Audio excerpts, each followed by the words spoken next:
সপ্তম শ্রেণীর শিক্ষার্থীরা তোমাদের জন্য কিছু সমস্যার সমাধান নিয়ে আসছি।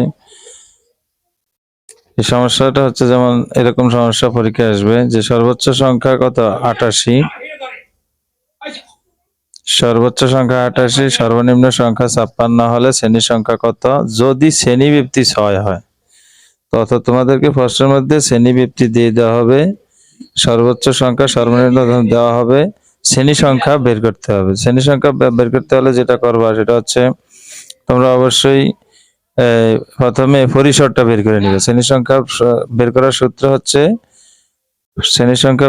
সূত্র হচ্ছে যে শ্রেণী সংখ্যা সমান সমান পরিসর ডিভাইডেড বাই শ্রেণী ব্যক্তি। পরিসর বাই শ্রেণী ব্যক্তি। তো পরিসরটা কি? পরিসরটা আমরা এখানে বের করে নিব। পরিসরটা বের করবে এভাবে যে প্রথমে সর্বোচ্চ সংখ্যা থেকে সর্বনিম্ন সংখ্যা বিয়োগ করবে। সর্বোচ্চ সংখ্যা থেকে সর্বনিম্ন সংখ্যা বিয়োগ করে তার সাথে 1 যোগ করে দিলে যেটা পাওয়া যাবে সেটা হচ্ছে পরিসর। তাহলে 88 থেকে যেমন 8 থেকে 6 গেলে হচ্ছে 2, আবার 8 থেকে 5 গেলে হচ্ছে 3। তাহলে 32 যোগ 1 33 হচ্ছে এই 88 থেকে 56 বিয়োগ দিলে পেলাম কত 32 যোগ 1 33, অর্থাৎ পরিসর হচ্ছে 33। এখন পরিসরকে যদি আমরা শ্রেণী ব্যক্তি দ্বারা ভাগ করি, পরিসর যদি 33 হয়, শ্রেণী ব্যক্তি হচ্ছে 6, এই 6 দিয়ে 33কে ভাগ দিলে যেটা পাওয়া যাবে সেটা হচ্ছে শ্রেণী সংখ্যা। তো তোমরা ক্যালকুলেটর দ্বারা দিতে পারো অথবা মুখে মুখে দিতে পারো। ক্যালকুলেটর দিয়ে দিলে দেখো 33 ভাগ 6 আমরা কত পেলাম 5.5। 5.5 তোমরা শ্রেণী সংখ্যা দিবে, সবসময় মনে রাখবে। তাহলে শ্রেণী সংখ্যা হবে এক্ষেত্রে 6টি, কারণ দশমিকের বাম সাইডে যে সংখ্যা থাকে তারপরের সংখ্যাটি ব্যবহার করতে হবে। দশমিকের বাম সাইডে 5 আছে, সুতরাং শ্রেণী সংখ্যা হবে 6। যদি দশমিকের বাম সাইডে যদি 4 থাকতো তাহলে আমরা এখানে 5 দিতাম। দশমিকের বাম সাইডে 10 থাকলে 11 দিতাম। অর্থাৎ দশমিকের বাম সাইডে যা থাকবে তারপরের সংখ্যাটি শ্রেণী সংখ্যা হিসেবে ব্যবহার করতে হয়। এরপরে দেখো পরের প্রশ্নটা বলছে 972কে কত দ্বারা ভাগ করলে ভাগফল পূর্ণবর্গ সংখ্যা হবে। তো এগুলি তোমাদেরকে অপশনে দেওয়া থাকবে। 972কে কত দ্বারা ভাগ করলে ভাগফল পূর্ণবর্গ সংখ্যা হবে। তাহলে এক্ষেত্রে তোমরা ভাগ করে দেখবে, যেমন এখানে আছে 972, সেক্ষেত্রে তোমরা 100 ms ক্যালকুলেটর পরীক্ষা হলে আনতে পারবে, অসুবিধা নেই। 972 ভাগ যদি আমরা 3 দেই তাহলে পেলাম কত 324। যদি আমরা 972কে 2 দিয়ে ভাগ দিতাম তাহলে পেলাম কত 486। 486 কোনো পূর্ণবর্গ সংখ্যা না। সেক্ষেত্রে 972কে আমরা ভাগ দিব 3 দ্বারা, তো ভাগ দিলে পেলাম কত 324। সেক্ষেত্রে 324 কিন্তু পূর্ণবর্গ সংখ্যা। তাহলে কত দ্বারা ভাগ করলাম? কত দ্বারা? 3 দ্বারা ভাগ করলে আমরা পেলাম 3 দ্বারা ভাগ করার পরে পেলাম 324। তাহলে 972কে কত দ্বারা ভাগ করলে, সুতরাং 3 দ্বারা ভাগ করলে ভাগফল পূর্ণবর্গ সংখ্যা হবে। যেহেতু আমরা ভাগ করার পরে ভাগফল 324 পেলাম, আর বলছে কত দ্বারা ভাগ করলে ভাগফল পূর্ণবর্গ সংখ্যা হবে। পূর্ণবর্গ সংখ্যা 324 আমরা পেলাম কত দ্বারা ভাগ করার পরে? 3 দ্বারা ভাগ করার পরে। তো এরপরে দেখো আছে 2116 এর বর্গমূল কত অঙ্ক বিশিষ্ট। প্রশ্ন এরকম থাকবে, অবজেক্টিভ হিসাবে এগুলি থাকবে সাধারণত। তো 2116 এর বর্গমূল কত অঙ্ক বিশিষ্ট। তো তোমরা পরীক্ষার হলে যেটা করো সেটা হচ্ছে √2116 সমান সমান কত আসছে 46। 46 আসছে √2116। তো আমরা যদি ক্যালকুলেটর ব্যবহার করি 46 পেলাম। তাহলে 46 যদি তোমরা ক্যালকুলেটর দেখ এভাবে √2116 চাপ দাও তাহলে কিন্তু আমরা পেলাম কত 46। এই 46 হচ্ছে 2 অঙ্ক বিশিষ্ট। সুতরাং অ্যান্সার হবে 2। বলছে বর্গমূল কত অঙ্ক বিশিষ্ট। এরপরের সংখ্যা দেখো, বলছে কোন সংখ্যার 2তম শক্তিকে কি বলা হয়। 2তম শক্তি বলতে যে কোনো সংখ্যার উপরে, যেমন আমরা অনেক সময় এক্স এর উপরে স্কোয়ার দেই, অনেক সময় এক্স এর উপরে এভাবে কিউব লিখি, তো 2 বললে এটাকে বলা হয় বর্গ। কোন সংখ্যার 2তম শক্তিকে বর্গ বলা হয়। 3তম শক্তিকে বলা হয় ঘন, এটা মনে রাখবে। এরপরেটা দেখো,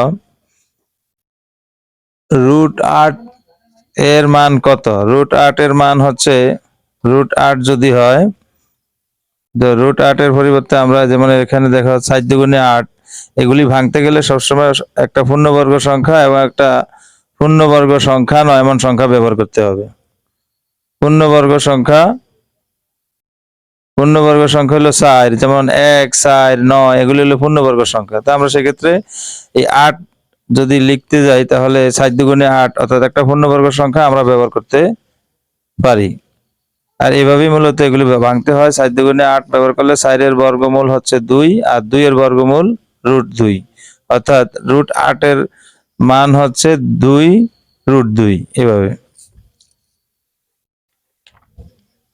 এরপর দেখো আরেকটা, যদি আমরা এখানে যেমন √12 এর মান কত বলছে, তাহলে ওই একটু আগে যেটা বলছিলাম যে এগুলোর ক্ষেত্রে সাধারণত যেমন 6 দুগুণে 12 ব্যবহার করা যায়, কিন্তু আমরা 6 দুগুণে 12 লিখবো না, কারণ 6ও পূর্ণবর্গ না, 2ও পূর্ণবর্গ না। কিভাবে নিব, যা নিব তার মধ্যে একটা পূর্ণবর্গ সংখ্যা থাকতে হবে। তাহলে আমরা 3, 4, 12 নিলে ভালো হয়, কারণ 4 পূর্ণবর্গ 3 পূর্ণবর্গ না, তাহলে এটা নেওয়া যাবে না, এটা নিলে ঠিক আছে। তাহলে 4 এর বর্গমূল হচ্ছে 2 আর 3 এর বর্গমূল হচ্ছে √3, তাহলে এটা হবে অ্যান্সার 2 √3, এটা হবে √12 এর অ্যান্সার। এরপরে দেখো প্রশ্ন আছে,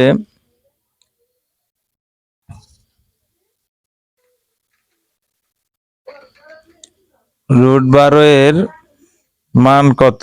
সে আমরা প্রথমে 6 দুগুণে 12 এটা নিলে হবে না, কারণ এটার মধ্যে একটা পূর্ণবর্গ সংখ্যা নাই।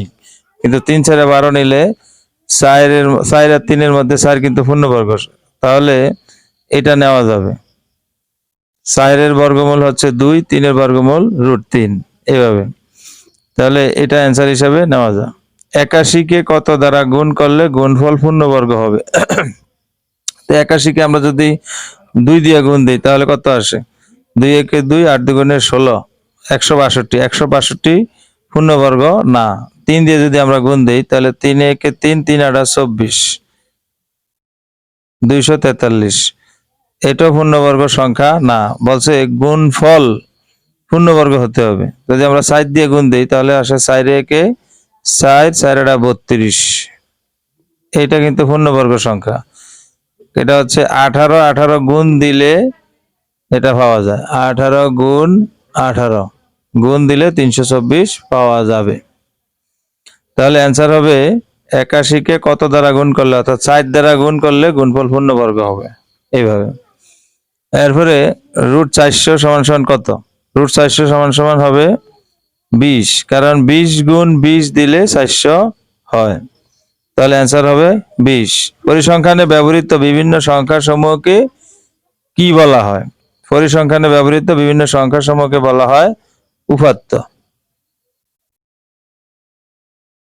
এরপরে দেখো, পরিসংখ্যানে ব্যবহৃত বিভিন্ন সংখ্যা সমূহকে উপাত্ত বলা হয়। এরপরে প্রশ্নটা দেখো, মানের ঊর্ধ্বক্রমে বা অধক্রমে সাজানো উপাত্তকে কি বলে। আমরা জানি যে কোনো উপাত্তকে প্রথমে সাজাতে হয় মধ্যক নির্ণয় করার ক্ষেত্রে, আর যেগুলি সাজানো থাকে তার মধ্যে থেকে সাধারণত গড় নির্ণয় করা হয় অথবা গণসংখ্যা নিবেশন সারণী তৈরি করা হয়। যদি অধক্রম বা ঊর্ধ্বক্রমে, ঊর্ধ্বক্রম হচ্ছে ছোট থেকে বড়, অধক্রম হচ্ছে বড় থেকে ছোট, আর যে সাজানো থাকে সেটাকে মূলত বলা হয় বিন্যস্ত উপাত্ত। সাজানো হলেই বিন্যস্ত উপাত্ত হয়ে যায়। 50 থেকে 60, 50 থেকে 60 শ্রেণীর শ্রেণীব্যাপ্তি কত। এখানে নিয়ম হচ্ছে 50 থেকে 60 হোক আর 60 থেকে 70 হোক, যাই হোক, নিয়ম হচ্ছে বড় সংখ্যা থেকে ছোট সংখ্যাকে বিয়োগ করতে হয়। বড় সংখ্যা হচ্ছে 60 বিয়োগ ছোট সংখ্যা হচ্ছে 50, তার সাথে 1 যোগ করে দিতে হয়। তাহলে 60 থেকে 50 গেলে থাকে 10 যোগ 1 সমান সমান 11, অর্থাৎ 50 থেকে 60 শ্রেণী ব্যক্তি হচ্ছে 11। শ্রেণী ব্যক্তি নির্ণয়ের সূত্র আবার বলতেছি, খেয়াল করো। শ্রেণী ব্যক্তি নির্ণয় করতে গেলে বড় সংখ্যা থেকে ছোট সংখ্যা বিয়োগ করে তার সাথে 1 যোগ করতে হয়। 1 থেকে 10 পর্যন্ত জোড় সংখ্যার গড় কত? 1 থেকে 10 পর্যন্ত জোড় সংখ্যার গড়। তাহলে 1 থেকে 10 পর্যন্ত জোড় সংখ্যা কোনগুলি আছে? 1 থেকে 10 পর্যন্ত জোড় সংখ্যা আছে হলো 2, 4, 6, 8 আর হলো 10। এখন এই সংখ্যাগুলির যোগফল কত হবে? সবগুলি যোগ দিলে আমরা এখানে পাবো আছে মোট 5টা, 5 6 30 হবে। তাহলে সবগুলি যোগ করলে 30, 30 কে যদি 5 দিয়ে ভাগ দিই 5 6 30, তাহলে গড় হচ্ছে 6। এখন স্যার এখানে শর্টকাট কিভাবে বের করলাম? শর্টকাট বের করার কৌশলটা তোমরা একটু খেয়াল করো। সেটা হচ্ছে, যেহেতু সংখ্যা 5টা, সেহেতু আমরা 5-এর পরের সংখ্যা দ্বারা গুণ করছি। 5 6 30। যদি সংখ্যা 6টা হতো তাহলে 6 7 42, অর্থাৎ সবসময় সংখ্যা যা তারপরে সংখ্যার সাথে গুণ করতে হয়, তাহলে ওই সংখ্যার সমষ্টিগুলি একসাথে শর্টকাট বেরিয়ে হয়ে আসে। আর পরীক্ষা হলে তুমি এগুলি সবগুলি একসাথে জোর করতে গেলে তোমার সময় লাগবে। আর যদি টেকনিক খাটিয়ে বের করো তাহলে সংক্ষেপে তোমাদের সমষ্টিটা বের হয়ে যাবে। তাহলে আমরা কি করলাম? 2 যোগ 4 যোগ 6 যোগ 8 যোগ 10 এগুলি ক্যালকুলেটরে না চাপ দিয়ে আমরা সংখ্যা হিসাব করলাম। কয়টা আছে? 1 2 3 4 5টা। এই জন্য 5-এর 6 দ্বারা গুণ করলাম। 5 6 30, মোট এই 5টা সংখ্যার সমষ্টি হচ্ছে 30, তাকে 5 দ্বারা ভাগ। আমরা জানি টোটাল সংখ্যার সমষ্টিকে মোট সংখ্যা দ্বারা ভাগ করলে যেটা পাওয়া যায় তাকে বলা হয় গড়। সুতরাং 6 হচ্ছে গড়। আশা করি তোমরা মনোযোগ সহকারে ক্লাসটি দেখবে।